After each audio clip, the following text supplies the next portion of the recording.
இன்னும் நம்ம வீட்டிலேருந்து வெளியவே வரல, இன்னும் அடுப்புங்கரையில் தான் இருக்கிறோம். நீங்கள் 50 வருஷத்துக்கு முன்னாடின்னு கேட்டீங்க, இன்றைக்கும் அடுப்புங்கரையில் தான் இருக்கும். இப்போ தமிழக பெண்கள் இயக்கத்தில் சேர்றதுக்கான தகுதி என்ன? இதில் ஆண்களும் அலோவ் பண்ணுவீங்களா? பெண்கள் வந்து எலெக்ஷனில் நிற்க வராங்க இல்லையா, அந்த எலெக்ஷனில் நிற்கும் போது அந்த பெண்கள் அப்படிங்கிற ஒரு தன்மைக்காகவே வாக்கு அளிக்கலாமா வேண்டாமான்னு யோசிக்கிறவர்களுடைய எண்ணிக்கையும் இருக்குது. உங்கள்கிட்ட இருக்கிற திட்டம் என்ன சொல்லப்படுது? ஐநா சபை அளவில் பேசப்படுற விஷயங்கள்னா இந்த உணர்வு பயத்தை அவங்கள வெளியெடுக்காமல் அவங்கள வெளியில் கொண்டு வர முடியாது.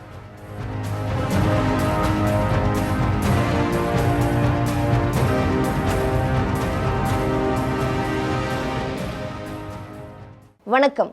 வழக்கறிஞர் கனிமொழி மதி. தினந்தோறும் செய்தித்தாள்களை வாசிக்கிற பல பேருக்கு இந்த பெயர் அப்படிங்கிறது புதுசா இருக்காது. அவங்களோட அறிமுகம்ங்கிறது உங்களுக்கு நிச்சயமாக இருக்கும். கீழடி தொடர்பான அந்த அகழாய்வுக்கு இவங்க தொடர்ந்த அந்த வழக்கு அப்படிங்கிறது ஒரு திருப்பு முனை அப்படின்னே சொல்லலாம். அப்படி சமூக பணிகளை செய்துட்டு வந்த இவங்க இப்போ தமிழக பெண்கள் இயக்கம் அப்படிங்கிற சமூக இயக்கத்தை தொடங்கி வழி நடத்திட்டு வராங்க. இப்போ எதற்காக இந்த இயக்கம் உள்பட பல கேள்விகளை இவங்க கிட்ட நம்ம கேட்க வேண்டியிருக்கு. வாங்க கேட்டு தெரிஞ்சுக்கலாம். மேம் வணக்கம். வணக்கம்மா. இப்போ இந்த ஸ்கூல் சொன்னீங்க, அதே நேரத்தில் பால்வாடி இவங்கெல்லாம் சிறப்பாக செயல்படலை அப்படின்னா அதில் வந்து நீங்கள் கவனம் எடுக்கணும் அப்படின்னு அரசுக்கு கோரிக்கை வைக்கலாமே?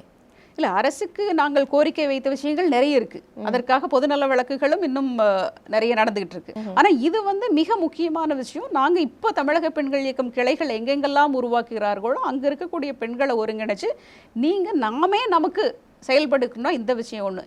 இன்னொன்று வந்து ஒரு பொது சமையலறை, காமன் கிச்சன், ஒரு கிராமத்திலேயா இருக்கட்டும், ஒரு நகரத்தினுடைய ஒரு 4-5 தெருக்கள் அல்லது ஒரு குறிப்பிட்ட பகுதியும் சேர்த்து பெண்களாக யாருக்கு பிரச்சனை சமைக்கிறது இல்லைன்னா, அதாவது ஒன்று வந்துங்க, நான் பொம்பளை மாதிரியே இருக்க மாட்டேன், நான் ஆம்பளை மாதிரி தான் வருவேன் அப்படின்னு பேசுகிற பெண்ணியும் ஒன்று. இன்னொன்று வந்து நான் இப்படியே பயணித்து ஆனால் எவ்வளவு வலுவுடைய ஒரு திறனுடைய நான் பெண்ணாக ஆகிறேன். அதுக்காக அதாவது சமூக மாற்றத்தை வந்து ப்ராசஸில் தான் கொண்டு போகணுமே தவிர நாளைக்கே தலைகீழாக ஒன்றும் மாற்ற முடியாது. மாற்றம்னா தான் ஏதோ 1-2 காரணிகள் இருக்கலாம். அதாவது ஃப்ரெஞ்ச் ரெவல்யூஷன் அந்த மாதிரி ஏற்பட்ட ஆரம்ப காலத்தில் மன்னராட்சி கவிழ்த்து மக்களாட்சி வருவதற்கு நடந்த சில புரட்சிகள் நடந்திருக்கலாம். அது கூட ப்ராசஸ் தான். அது கூட வந்து 5 வருடம், 10 வருடம், 25-30 வருடங்கள் வந்து அந்த சமூகத்துக்குள்ளான காரணிகள் வந்து வெளிப்படும் போது வந்த விஷயம். அது மாதிரி இந்த ஒரு வேலை நடக்குதுன்னா அதில் அந்த ப்ராசஸ். இப்போ அதில் இந்த பெண்களுக்கு பிரச்சனை என்னென்னா, ஒரு காமன் கிச்சன், நீங்கள் வீட்லேயே சமைங்க, உங்கள் வீடு உங்களுடைய சமையலறை உங்களுக்கு ரொம்ப தேவை, குடும்பமாக இருக்க வந்து அது ரொம்ப ரொம்ப முக்கியம். அது முக்கியம் இல்லைன்னு நான் சொல்லவே இல்லை. ஆனால் நான் வந்து ஒரு 10 நாளைக்கு நான் இருக்க மாட்டேங்க, இல்லை ஒரு வாரம் நான் இருக்க மாட்டேங்க, நான் வெளியில் போகிறேங்க. இப்போ இந்த இடத்த யார் வந்து இதை எது நிவர்த்தி செஞ்சுக்கிறதுனா, பெண்களாக சேர்ந்து அந்த இடத்துல ஒரு காமன் கிச்சன் வச்சுக்கோங்க. அதாவது சொசைட்டி மாடல்னு சொல்லுவாங்க, கோஆபரேட்டிவ் மாடல், சொசைட்டி மாடல்னு. என்ன செலவோ அந்த செலவு மட்டும்தான். இப்போ நீங்கள் வெளியில் ஒரு சாப்பாடு வாங்குறீங்கன்னா குறைஞ்சது 100 ரூபாய்க்கு வாங்குறீங்கன்னா நீங்கள் 30 ரூபாய்க்கு அங்கே செஞ்சு நீங்கள் குடும்பத்துக்கு எடுத்துகிட்டு போயிட முடியும். அதே தரமான உணவு செஞ்சு அங்கே பொருட்கள் வாங்குறது, அங்கே யாரை வேலைக்கு வைக்கிறீங்களோ அவங்க தான். ஸோ நீங்கள் வர வரைக்கும் நீங்கள் எத்தனை பேர் வெளியில் போகிறவங்க, வேறு இடத்துக்கு போகிறவங்களுக்கு அந்த கிச்சன்லேருந்து சாப்பாடு போகும். அதுக்கு நீங்கள் ஆர்டரும் பண்ணிடலாம். விரையும் இல்லாமல் இருக்கிறதுக்கு வந்து நான் இத்தனை நாள் இருக்க மாட்டேன், இத்தனை நாள் தான் இருப்பேன் அப்படிங்கிறத சொல்லிடலாம். இப்போ இதையெல்லாம் வேறு யாரும் வந்து உருவாக்க முடியாது. இது பெண்களுக்காக தான் உருவாக்கிக்கணும். இந்த மாதிரி நிறைய விஷயங்கள், அதாவது நீங்கள் பெரிய விஷயத்தை செய்கிறத விட சின்ன விஷயங்களை செய்தால் தான் உண்மையான பெரிய விஷயங்களை நீங்கள் செய்ய முடியும். அது மாதிரி பெண்களுக்கு வாழ்க்கையை எளிமைப்படுத்த வேண்டும். அந்த எளிமைப்படுத்துறது. இன்னொன்று வந்து காலையில் நீங்கள் நடக்கிறது பார்த்துருப்பீங்களா, எக்ஸசைஸ் பண்ணுற இடங்கள் நிறைய பார்த்துருப்பீங்களா? யாரை பார்ப்பீங்க நீங்கள்? ஆண்கள் அதிகமாக இருப்பாங்க. ஆண்கள் வந்து அதாவது ரொட்டீன் அவங்களுக்கு, ஏன்னா பின்னாடி எல்லா வேலையும் செய்யப்பட்டிருக்கும். அப்போ பெண்கள் போகணும், அவங்களுக்கு என்கரேஜ் பண்ணுறது கூட ஆள் இல்லை. இப்படி ஒரு அமைப்பு இருந்தால் என்கரேஜ் பண்ண. குடும்ப அமைப்பு சார்ந்த சிக்கல்கள் பெண்களுக்கு அதிகமாக இருக்கு இல்லையா? இல்லை இருக்குது, அதுதான் சொல்ல, குடும்பம் அது சிக்கல் இருக்கு இல்லையா? அந்த பெண்ணுக்கு வெளியிலேருந்து ஒருத்தர் அவங்களுக்கு வந்து இல்லை, நீங்கள் போகணும், இதையெல்லாம் செஞ்சணும், உங்கள் உடம்பை பார்த்துக்கணும், உங்கள் ஹெல்த் ரொம்ப முக்கியம். எனக்கு இன்னொரு விஷயங்க, தமிழ்நாட்டு பெண்கள் எல்லாமே ரொம்ப அழகாக ஃபிட்டாக இருக்கணுங்க. தமிழக பெண்கள் கூட மிக முக்கியமான கொள்கைகள் அது ஒன்று. அவங்க வந்து எக்ஸசைஸ் பர்ஃபெக்டாக இருக்கணும். அவங்க காலைல 3/4 மணி நேரம் 1 மணி நேரம் அவங்க பெண்கள், தமிழக பெண்கள் அத்தனை பேரும் ஃபிட்டாக அவங்க ஃபிட்னஸை மெயின்டைன் பண்ணணும், அவங்க ஹெல்த்தியாக இருக்கணும், அழகாக இருக்கணும். இதெல்லாம் வந்து இவங்களுடைய கொள்கைகள். அதாவது என்ன சொல்றது, உடல் நலம் சார்ந்த ஒரு கவனம், உடல் நலம், அறிவு நலம், இது ரெண்டுமே.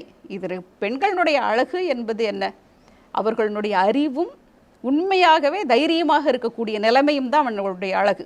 அடுத்த வேலை பார்த்தீங்கன்னா, அடுத்த கட்டம் வேலை என்னன்னா, பெண்கள் கூட வேண்டும் அங்கே அவங்க செய்கிற. ஏன்னா இப்போ இவ்வளோ வேலை செய்யணும்னா அவங்க பெண்கள் ஒரு இடத்துல பார்த்துக்கணும். இப்போ மறுபடியும் பார்த்துக்கிறாங்க. எதுக்குன்னா செல்ஃப் ஹெல்ப் குரூப் பார்த்துக்கிறாங்க.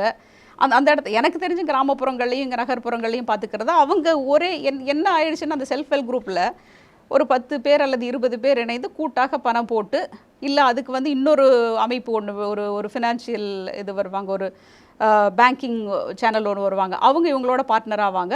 ஸோ இந்த பணத்தை வந்து ரொட்டேட் பண்ணி மாதம் அவங்களுக்கு திருப்பி கட்டணும். இது மட்டும்தான் அந்த செல்ஃப் ஹெல்ப் குரூப்பில் நடக்குதே தவிர வேற அது இல்லாமல் எந்த வேலையும் நடக்கலை. ஸோ இப்போ அதனால வந்து பெண்கள் ஒரு இடத்துல வராங்கன்னா இவ்வளோ இதுக்கு மட்டும் வரல, வேற வேலைக்கு வரும்.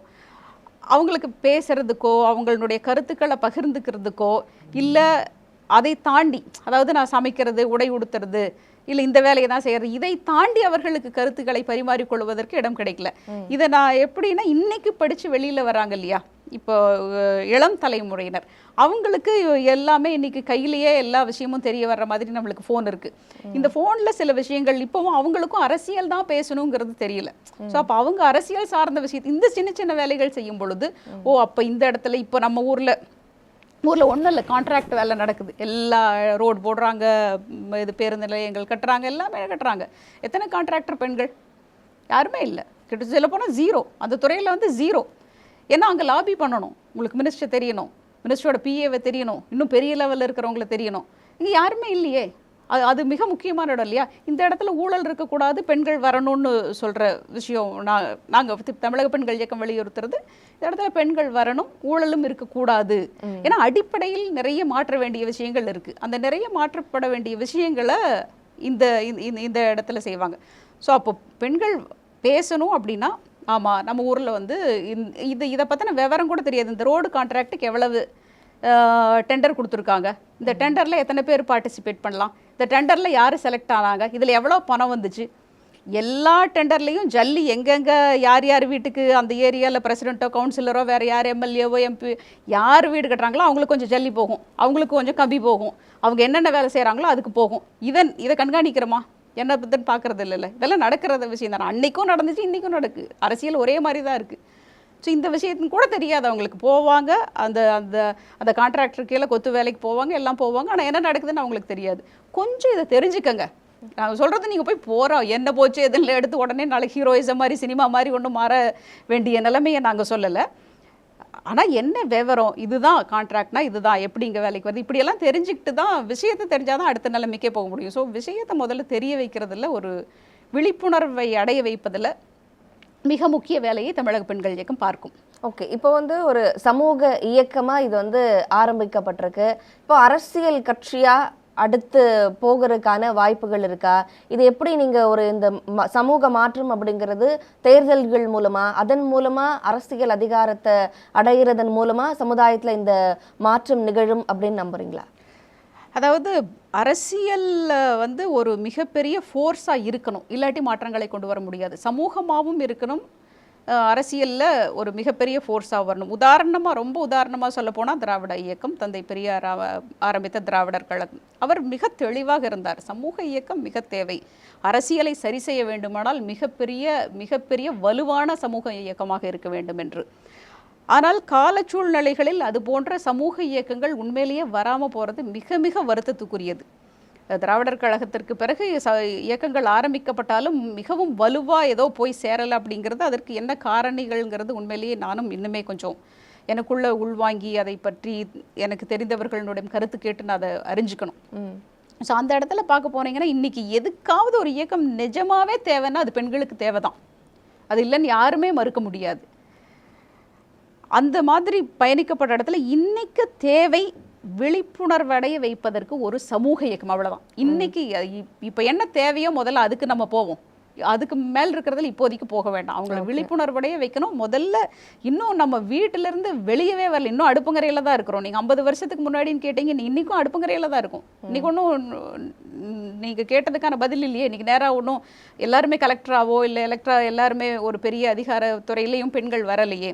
ஸோ அதனால இப்போதான் கொஞ்சம் வரக்கூடிய சூழல்ல இப்போ கொஞ்சம் வெளியே வர்றாங்க. அதுக்கு முதல்ல சூழலை சரி பண்ணும். இன்னும் சூழல் சரியில்லை. அந்த சூழலை சரி செய்யறதுக்கு இந்த அமைப்பு. இப்போ மற்ற மகளிர் அமைப்புகள் பற்றி நம்ம ஏற்கனவே கொஞ்சம் பேசியிருந்தோம். இப்போ அவங்க கிட்ட இருந்து ஏதோ ஒரு போதாமை இருந்திருக்கும் இல்லையா? அது அந்த போதாமையிலிருந்து இப்போ நீங்கள் இந்த இயக்கம் தொடங்கறதுக்கான ஒரு காரணியாக இருந்திருக்கும். அப்படி மற்ற அமைப்புகள் கிட்ட இருக்கிற போதாமைன்னு நீங்கள் கருதுகிற விஷயங்கள் என்ன? இல்லை, நான் அதை வந்து போதாமைன்னு நினைக்கவே இல்லை. நான் வந்து இது வரைக்கும் பார்த்த வரைக்கும் அந்த செயல்பாடுகள் எல்லாமே வந்து உமன் எம்பவர்மெண்ட்டுன்னு சொல்கிறாங்க. அதை உமன் எம்பவர்மெண்ட் அப்படின்னு சொன்னால், இப்போ நான் ஒரு என்ன சொல்கிறது, எனக்கு சம்பாதிக்கிறதுக்கே எனக்கு பிரச்சனையாக இருக்குது, எனக்கு கஷ்டமாக இருக்குன்னு சொன்னால் ஒரு தொழில் தொடங்குறதுக்கு என்னை ஊக்குவிக்கிறது, இல்லை கொஞ்சம் லோன் வாங்கி கொடுக்கறது, இந்த மாதிரியான சில விஷயங்கள் தான் எனக்கு தெரிஞ்ச வரைக்கும் பண்ணிகிட்டு இருக்காங்க. இல்லை சில இடங்களில் வந்து போய் போராட்டங்கள் இன்னும் கூட என்ன சொல்கிறது, நிறைய விஷயங்கள் தமிழ்நாட்டில் நடந்த நான் நிறைய விஷயத்த சொல்ல முடியும். ஒரு சாஃப்ட்வேர் கேர்ள் ஒரு 3 வருஷத்துக்கு முன்னாடி திவ்யான்னு நினைக்கிறேன் அவங்களோட பேர் வந்து, அவங்க ஒரு வேலைக்கு போயிட்டு வரும்போது கடத்தப்பட்டு கொல்லப்பட்டிருந்தாங்க. அதற்கப்புறம் ஒரு பெண் வந்து ஒரு ரயில்வே ஸ்டேஷனில் வந்து வெட்டி கொல்லப்பட்டாங்க. இந்த மாதிரி நிறைய வந்து பாலியல் பலாத்காரத்தினாலேயும் வந்து பெண்களுக்கு அல்லது ஒரு ஆண் காதலிப்பதனாலேயே ஒரு ஆசிட்டை வீசி அடிச்சுட்டு போகிற நிகழ்வுகள்லாம் தொடர்ந்து நடந்துட்டுருக்கு. ஆனால் இவைகளுக்கு எல்லாமே ஒரு ஒருங்கிணைந்து வந்து ஒரு என்ன சொல்கிறது, அரசை ஸ்தம்பிக்க வைக்கிற மாதிரி போராட்டங்கள்லாம் கிடையாது. ஒரு அடையாள போராட்டத்தை நிகழ்வதற்கு கூட ஒரு பெண்கள் அமைப்பு ஒருங்கிணைந்து வந்து ஒரு அந்த அடையாள போராட்டத்தை முன்னெடுக்க முடிவதில்லை. இப்படியெல்லாம் இருக்கக்கூடிய வேலையை செய்யணுங்கிறதுக்கு தான் தமிழக பெண்கள் இயக்கம். அப்படி ஒரு அமைப்பு இருந்திருந்துச்சுனால் ஒரு வேளை நாங்கள் அதில் கூட அதோடு இணைந்து செயல்பட்டிருக்கலாம். இதுவரை எனக்கு தெரிந்த அப்படி ஒரு அமைப்பு இல்லை. ஓகே. அப்போது இப்போ உள்ளாட்சி அமைப்புகள், உள்ளாட்சியில் ஒரு குறிப்பிட்ட 30% இடஒதுக்கீடு அப்படிங்கிறது பெண்களுக்கு வழங்கப்பட்டிருக்கு. அடுத்ததாக இது நாடாளுமன்றம் வரைக்கும், உள்ளாட்சி அமைப்புகள்லேருந்து நாடாளுமன்றம் வரைக்கும் பெண்களுக்கான பிரதிநிதித்துவம் தேவை அப்படின்னு மற்ற எல்லா கட்சிகளுமே பேசினாங்க. இப்போ நாடாளுமன்றத்தில் கூட அதற்கான தீர்மானம், அதை நிறைவேற்றுறது, அதை வந்து இந்த பண்ணதுக்கப்புறம் டீலிமிட்டேஷன் பண்ணதுக்கப்புறமா நாங்கள் வந்து செயல்படுத்துவோம்னு சொன்னது வரைக்கும் ஒரு நகர்வு அப்படிங்கிறது நடந்திருக்கு இல்லையா? அப்போ அதெல்லாமே வந்து பெண்களுக்கு ஒரு பிரதிநிதித்துவம் கொடுக்கிற விஷயங்கள் அப்படின்னு நீங்க பார்க்கலையா? அதோட சேர்ந்து இப்போ பெண்கள் வந்து உள்ளாட்சி நிர்வாகங்கள்ல பெண்களே இருந்தாலும் கூட அது நிர்வகிக்கிற இடத்துல ஆண்கள் இருக்கிறத கவனிக்க முடியுது, அவங்களுடைய உறவினர்கள் இருக்கிறத கவனிக்க முடியுது. அப்படி ஒரு பெண்கள் இருக்கிறப்போ ஒரு நிழல் அமைப்பா அவங்களோட வீட்டோட ஆண்கள் இருக்கிறதுக்கான வாய்ப்புகள் இருக்கு. இப்போ இதெல்லாம் களையறதுக்கு நீங்க என்ன திட்டங்கள் வச்சிருக்கிறீங்க? அதாவது இன்னைக்கு இப்போ அந்த 30% உள்ளாட்சின்னு ஆரம்பிச்சிங்க இல்லையா, அதுலேருந்து பேசலான்னு வந்தால் நிச்சயமாக வந்து தனிப்பட்ட திறமாக செயல்படக்கூடிய பெண்கள் இல்லைன்னு நான் சொல்லவே மாட்டேன். இருக்காங்க, நிச்சயமாக இருக்காங்க. அவங்க செயல்பாடுகள் மேலே மதிப்பு இருக்குது, அவங்களோட இணைந்து செயல்படுறதுக்கு நாங்கள் தயாராக இருக்கிறோம். ஆனால் அது மிக மிக ஒரு சொற்ப எண்ணிக்கையில் தான் இருக்காங்க, ரொம்ப கொஞ்சம் பேர் தான் இருக்காங்க. நிறைய அதிக பெண்கள் வந்து இன்னும் அந்த மாதிரி இல்லாமல், அதாவது ஆண்கள் அந்த இடத்துல வேறு வழியில் அது பெண்களுக்காக ஒதுக்கப்பட்ட இடம் அப்படிங்கிறதுனால அந்த இடத்துல பெண்கள் நிற்பதும் அவர்களுக்கான அந்த குடும்பத்தை சார்ந்த ஆண்கள் செயல்படுவதும் தான் அதிகமாக இருந்துட்டு வருது. இது உள்ளாட்சித்துறையை பொறுத்த வரைக்கும். எனவே அந்த இடத்துல நிற்கக்கூடிய ஒரு சாதாரண குடும்பத்திலிருந்து வந்து செயல்படக்கூடிய பெண் கூட ஒரு தனி முடிவெடுக்கக்கூடிய, தனியாக நின்று செயல்படக்கூடிய பெண்ணாக இருக்கணும். இப்போ அவங்களுக்கு வந்து நான் என்ன பண்ணணும், எனக்கு யாராவது ஒருத்தர் சொன்னால் பரவாயில்லையே, நான் என்ன பண்ணணும், எப்படி செயல்படணும் அப்படின்னு சொல்லி அவங்களுக்கு ஒரு கைடன்ஸ் கொடுக்கக்கூடிய, வழிநடத்தக்கூடியவங்கன்னு போய் அவங்களை யார் அணுகிறதுன்னு கூட இன்னைக்கு நம்மளுக்கு என்ன சொல்றது, சமூகத்தில் அப்படி ஒரு அமைப்பு கூட இல்லை. இப்போ அப்படி ஒரு அமைப்பு வேணும்னா, இப்போ தமிழக பெண்கள் இயக்கத்தில் நிறைய வழக்கறிஞர்கள் அதிகம் பேர், நான் அடிப்படையிலேயே வழக்கறிஞராக இருக்கிறதுனால என்னோட வழக்கறிஞர் நண்பர்கள் எல்லாம் நிறைய பேர் அதில் இருக்கிறோம். ஸோ அப்படி இருக்கிறவங்க எனக்கு இப்படி தெரியலையே, நான் என்ன பண்ணுறது, எனக்கு இந்த மாதிரி பாதுகாப்பு இல்லாத மாதிரி இருக்குன்னா அதுக்கு வந்து அமைப்பு தமிழக பெண்கள் இயக்கம் வந்து மிக வலுவாக நின்று அவங்களுக்கு அந்த வேலையை செஞ்சு கொடுக்கும். அந்த விஷயத்தில் அதாவது இது உள்ளாட்சித்துறை தனிப்பட்ட முறையில் நீங்கள் போய் அணுகுவீங்க அவங்கள? இல்லை, அவங்க அணுகுனால் நாங்கள் அதற்கு ஒரு அமைப்பாக சில ஸ்ட்ரக்சர் வச்சுருக்கோம். அது மேபி மீண்டும் பேசுவோம், அதை பற்றி பேசும்போது அதை தனியாக பேசுவோம் நம்ம. இப்போ நீங்கள் வந்து அந்த உள்ளாட்சி துறையில் கேட்டப்போ இந்த மாதிரி தான் இருக்கிறது. ஸோ அந்த பெண்களை வந்து நாங்கள் வலுப்படுத்தணும் ஒன்று.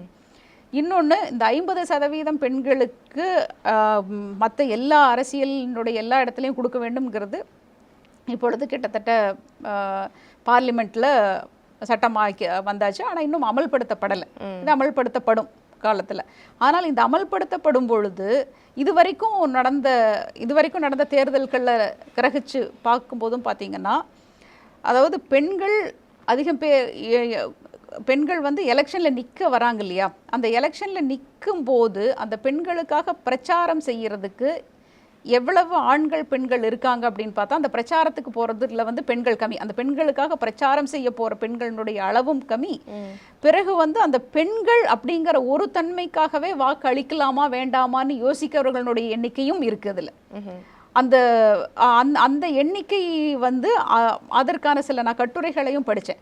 அந்த மாதிரி அவர்கள் பெண்ணாக இருப்பதாலேயே அவர்களுக்கு வாக்களிக்கலாமா வேண்டாமா, செயல்படுவாங்களா அப்படிங்கிற மனநிலை இருக்குது இல்லையா, அவைகளெல்லாம் மாற்ற வேணும். அவைகளையெல்லாம் மாற்றுறதுக்கு தான் இது தமிழக பெண்கள் இயக்கம்.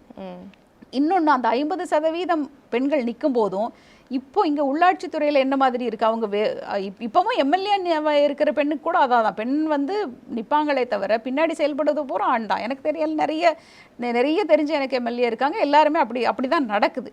ஸோ அதனால் ஒருவேளை இவைகள் வந்தால் கூட இவைகளெல்லாம் 50% பெண்கள் நிற்பாங்கன்னு நிறைவேற்றப்பட்டால் கூட அவர்களுக்கு பின் ஆண் செயல்படாமல் அவர்களே செயல்பட வேண்டும் என்ற ஒரு தைரியத்தை கொடுப்பதற்காக அவர்களுக்கு அப்பகுதியில் செய்யக்கூடிய வேலையோ, அங்கு அவர்களுக்கு போய் அவர்களோட பிரச்சாரத்துக்கு போகிறதுக்கு யார் வருவா? இன்னைக்கு அப்போ தமிழக பெண்கள் இயக்கத்தினுடைய அமைப்பு, சமூக அமைப்பினுடைய பெண்கள் அங்கிருந்தால் அவங்க போவாங்க, அவங்க போய் செய்வாங்க. உங்களுக்கு நாங்கள் இருக்கோங்க, நீங்கள் எந்த கோரிக்கை செய்யுங்க.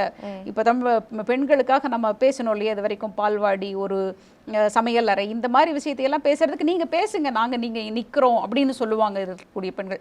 அதனால் வந்து இதில் பெண்கள் வந்து வெறும் அரசியலில் போய் ஒரு பதவியை வாங்கிட்டு அங்கே போய் உட்கார்றதுக்கு மட்டும் இந்த அமைக்கம் கிடையாது. உண்மையிலேயே பெண் வலுவாக இருக்கணும், உண்மையிலேயே பெண்கள் விஷயம் தெரிஞ்சவங்களாக இருக்கணும் அப்படிங்கிறத இன்னைக்கு பிறந்த குழந்தையிலிருந்து யார் அதாவது மிக வயது முதிர்ந்த நிலைமை அல்லாமல் செயல்பாட்டில் இருக்கக்கூடிய அனைத்து பெண்களுமே இந்த விஷயத்தை உள்வாங்கி செயல்படணுங்கிறதுக்காக தான் இந்த அமைப்பு. இன்னொரு விஷயம் நான் பார்த்தது என்னன்னாங்க, பெண்களுக்கு உண்மையிலேயே ஆர்வம் இருக்கு.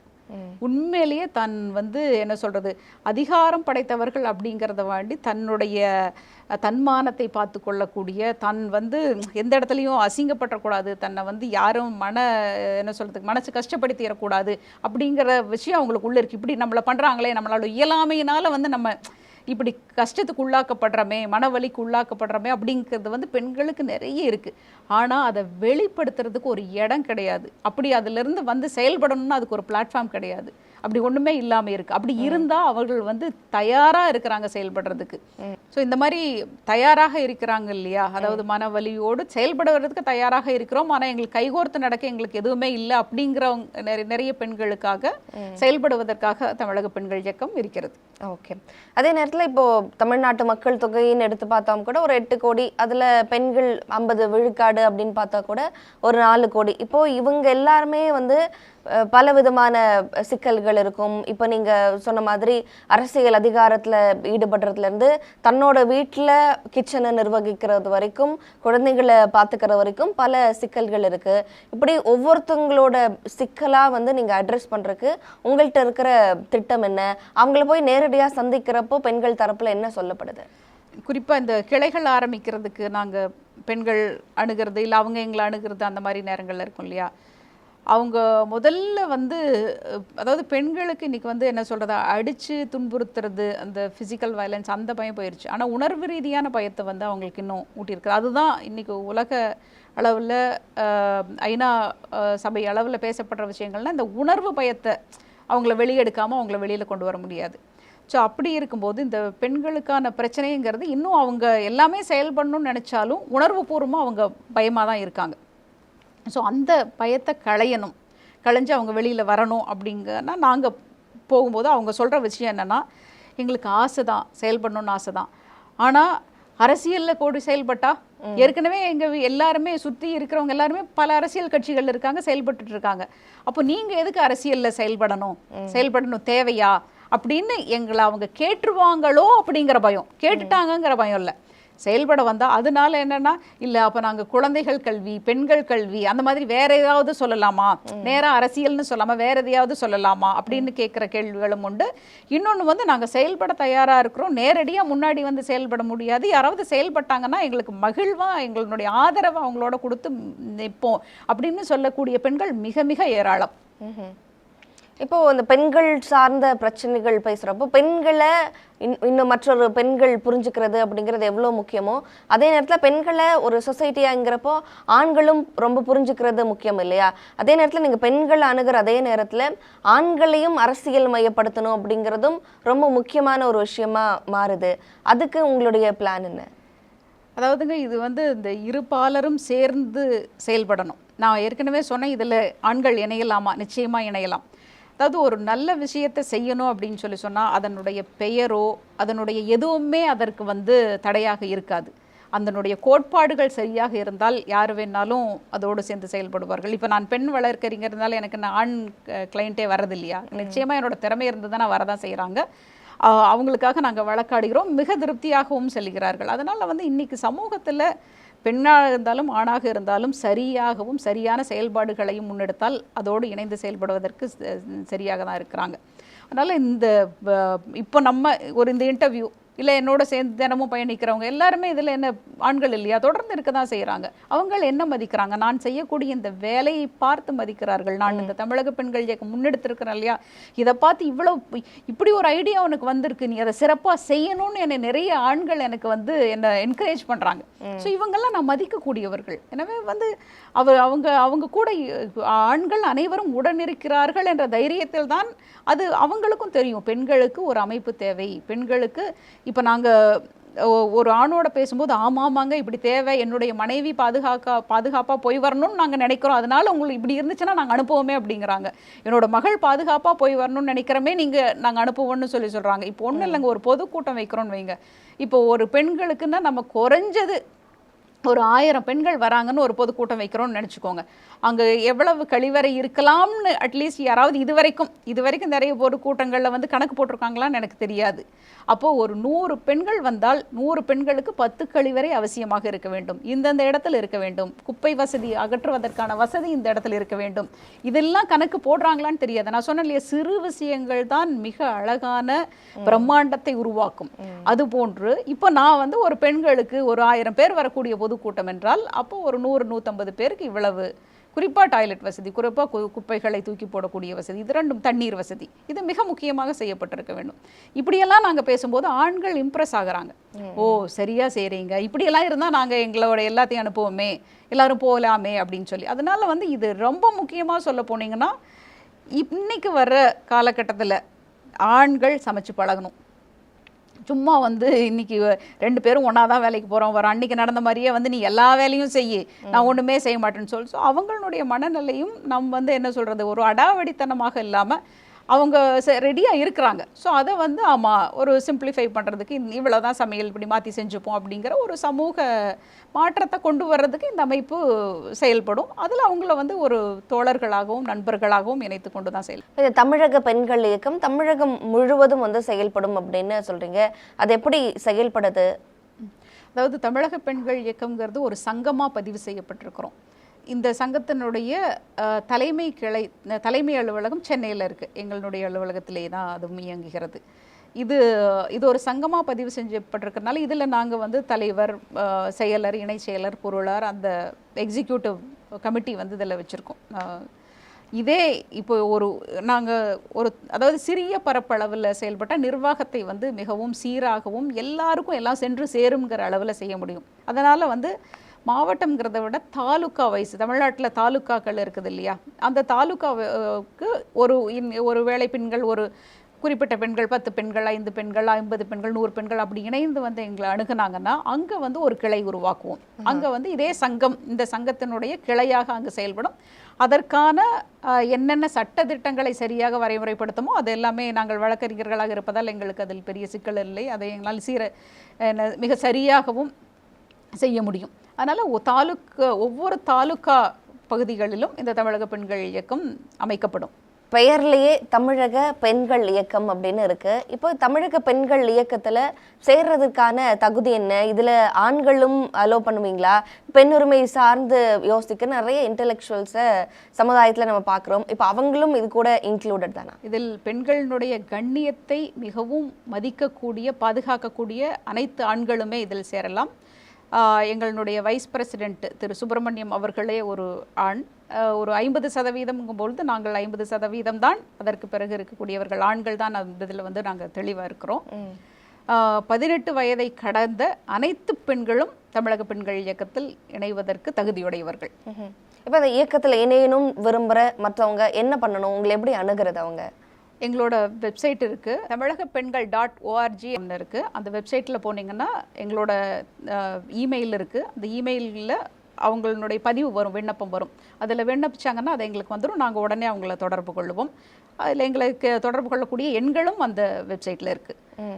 பெண்களுக்கான அந்த பிரச்சனை சார்ந்து அவங்களும் முன்னேறணும், அவங்களும் அரசியல் அதிகாரம் பெறணும் அப்படிங்கிற முனைப்போட பல்வேறு விஷயங்களை எங்களோட பகிர்ந்துக்கிட்டீங்க. அதே நேரத்தில் இதை பார்க்குற நேயர்களும் இயக்கத்தில் சேரணும் அப்படின்னு நினைச்சிங்கன்னா இந்த கீழே குறிப்பிடுற அந்த முகவரியில் நீங்கள் தொடர்பு கொண்டு இயக்கத்தில் சேர்ந்துக்கலாம். உங்களுடைய முயற்சி வெற்றி பெற வாழ்த்துகள். நன்றி.